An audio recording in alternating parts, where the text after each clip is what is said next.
بسم اللہ الرحمن الرحیم نحمدہ ونصلی علی رسولہ الکریم۔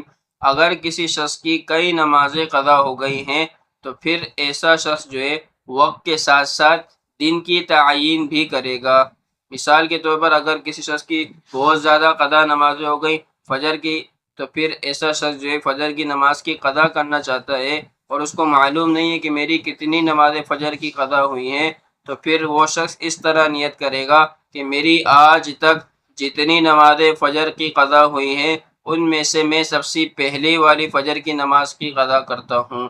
پھر وہ شخص اسی طرح کنٹینیو پڑھتا رہے گا یہاں تک کہ اس کا دل مطمئن ہو جائے کہ میری آج تک جتنی نماز قضا ہوئی تھی وہ سب جو ہے میں نے ادا کر لی، تو پھر جو ہے ایسا شخص جو ہے قضا نماز پڑھنا چھوڑ دے گا۔ اسی طرح ظہر کا، اسی طرح عصر کا، اسی طرح عشاء کی نماز کو قضا کرتا رہے۔ ویڈیو اچھی لگی ہے تو ویڈیو کو لائک کریں، چینل کو سبسکرائب کریں تاکہ ہر نئی آنے والی ویڈیو آپ کو بر وقت مل سکے۔ جزاک اللہ خیرا۔